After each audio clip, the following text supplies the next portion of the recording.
Hello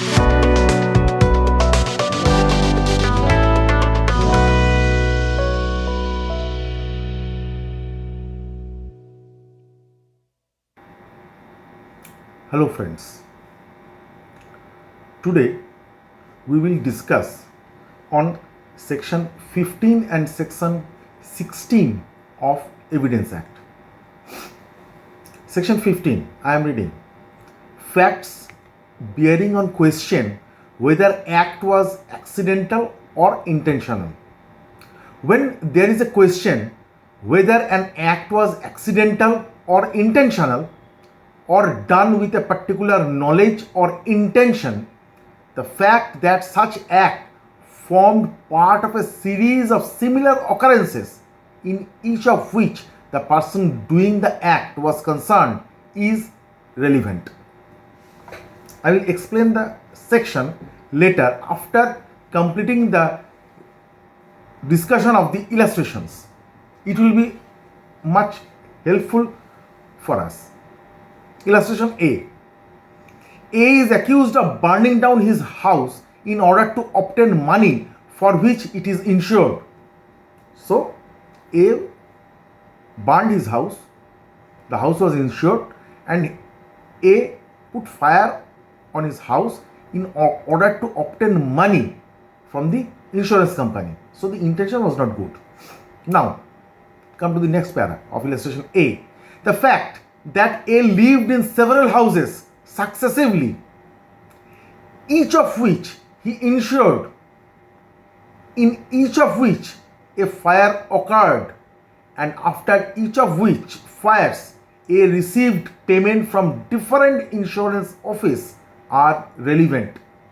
Why it is relevant? As tending to show that the fire were not accidental. Let me tell few things on this illustration. The case is A burned his house to obtain insurance money from the insurance company. Now, the relevant is A had different houses and he used to live in different houses, all of which were insured, and all the houses one by one got fire and he received money from the insurance company.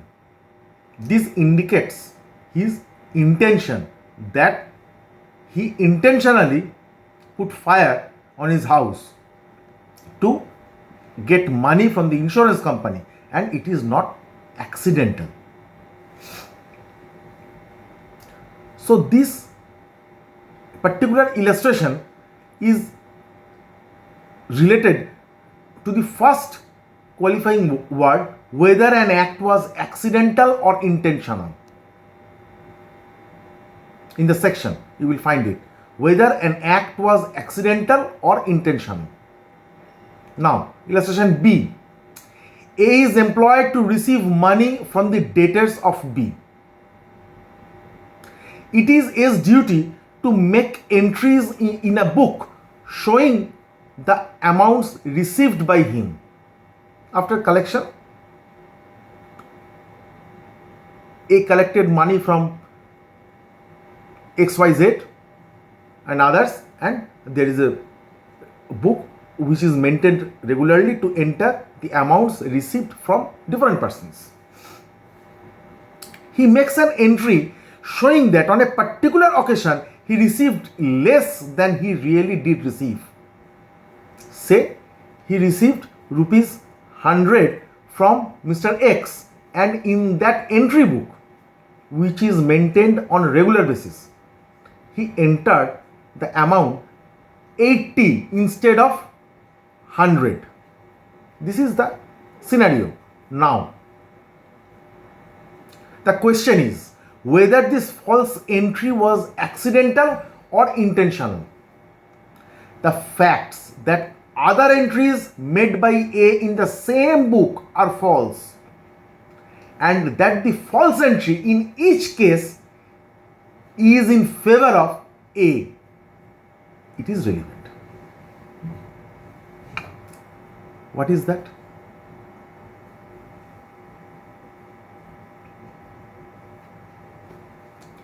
B has 100, say total 100 debtors, and A is employed to collect money on regular basis from that 100 debtors and to enter into a particular entry book.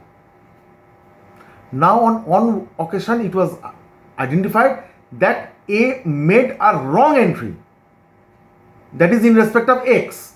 A received rupees 100 from X, and in the entry book he entered that he received rupees 80 from X. So rupees 20 will go in A's pocket. Now if I find that other entries are also wrong and these wrongs will go in favor of A, that in every case A received higher amount and entered lower amount, and the balance amount will go to the pocket of A. This is relevant because it shows that the wrong entry in respect of Mr. X is not an accidental but it is intentional. Illustration C. A is accused of fraudulently delivering to B a counterfeit rupee. The question is whether the delivery of the rupee was accidental. The facts that soon before or soon after the delivery to B, A delivered counterfeit rupees to C, D and E are relevant, as showing that delivery of the counterfeit note to B was not accidental. A delivered a counterfeit currency to B. Soon before the delivery to B or soon after the delivery of B, it was found that A delivered similar counterfeit currency to C, D, E and X. This shows that the delivery of counterfeit currency to B is not accidental but it is intentional, because he did the same thing prior to the incident and after the incident. Now I am coming to the section once again. It will be crystal clear for you. Facts bearing on question whether the act was accidental or intentional. When there is a question whether an act was accidental or intentional or done with a particular knowledge or intention. What is particular knowledge or intention? Particular knowledge is the counterfeit currency which A is delivering to B is counterfeit. And what is the intention? To push counterfeit currency into the market through B and others. So when there is a question whether an act was accidental or intentional or done with a particular knowledge or intention, the fact that such act formed part of a series of similar occurrences. Such act means which act? Delivery of counterfeit currency to B is such act. Such act qualifies to indicates to the delivering of counterfeit currency to B.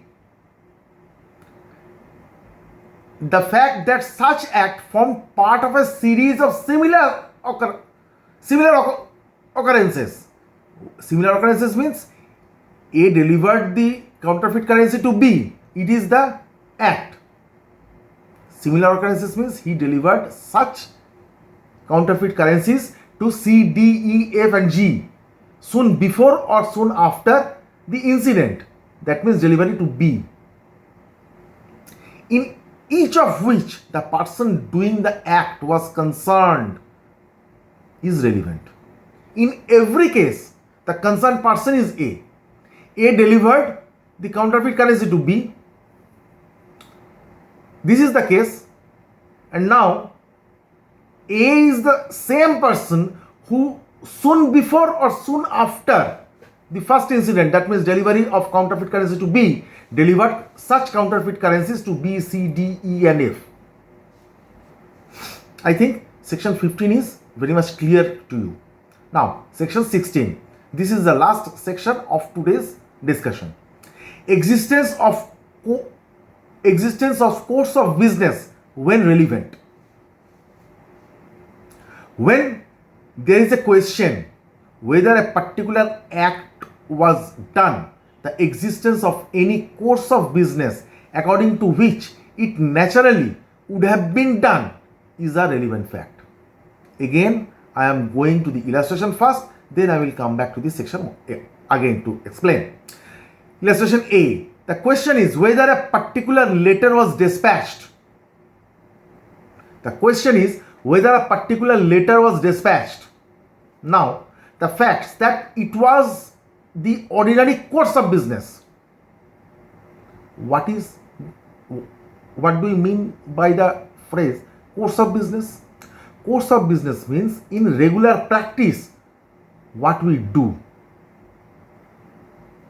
As a course of my business, I reach court daily at 10 a.m. from Monday to Friday, and I go by a specific vehicle, that is my own private vehicle, driven by my driver, and I use a particular route. All these are part of course of business. Now, the fact that it was done, the fact that it was the ordinary course of business for all letters put in a certain place to be carried to the post. In a company, there is requirement for dispatching different types of letters to different persons from different departments. In a company, there are various departments.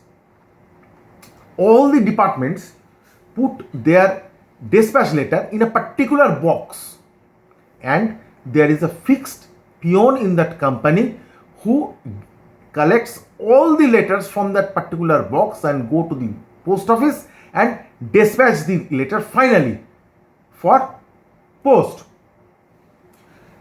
The fact that it was the ordinary course of business for all letters put in certain place to be carried to the post, and that particular letter was put in that place is relevant. Question is whether one letter addressed to Mr. X was dispatched or not. Now it is relevant that in regular course of business, all the letters for dispatch of a company are put in a particular box, and the said letter, that letter in question was also put in that particular box on that particular date, and it was in general course of business of that company that a peon collects all the letters from that particular box, proceed to post office, and finally dispatch the letter through post. If such be the situation that the particular letter to Mr. X was put in that particular box is relevant. Illustration B. The question is whether a particular letter reached A. This illustration is very interesting. The question is whether a particular letter reached A. The facts that it was posted in due course. If I can show the postal receipt, that means I had posted the letter. This proves that this particular postal receipt proves that I had dispatched the letter through India Post and was not returned to the dead letter office are relevant. I have the postal receipt in original and there is no return of that letter. It is relevant. Where it is relevant? Whether a particular letter reached A. If I can show that it was dispatched through post because I have the original postal receipt, and that there is no return of that particular letter, it is relevant. Now, here is a very interesting question. We who are in practice have to send summons after filing a suit or after filing a case. We have to send summon or notice to the defendant or respondent or to the accused person. If it is a criminal case, we have to send notice to the accused person. In civil case, we have to send the notice to the opposite party or defendant or respondent, whatever be the case. So after sending the summon by post, we have the original postal receipt in our hand, and in many cases, due to some systematic problem in the Indian Postal Service or otherwise, we did not get back the acknowledgement card. So we file the postal receipt in original in the court, but that is not accepted as valid service. Why? If this is the illustration, then why only the postal receipt and no return of the letter to the court? If this be the situation, why that service will not be accepted by court? Whether the court is bound to accept that particular service as effective service or not. Here comes a different thing. What is that? The dispatch of the letter through India Post, the postal receipt, and non-return of the letter to the court, these are relevant. Relevant to which? Whether that particular letter reached A or not. These are relevant, but these are not conclusive proof that when I have the original postal receipt which shows that I have dispatched the letter and there is no return of that letter to the court with any remark, court is bound to accept that as a valid service. It is not the fact. It is only a relevant fact, not conclusive proof. Now I am coming to the section A. Again, a simple reading will be helpful for you to understand the entire. When there is a question whether a particular act was done, the existence of any course of business according to which it naturally would have been done is a relevant fact. Mind it, relevant fact. It's not a conclusive proof. It is relevant. Relevant to which? Whether that particular act was done. I think I could explain section 15 and 16 to you satisfactorily. If you have any question, any query, feel free to email me, feel free to call me. I will be very happy to answer all your emails or phone calls.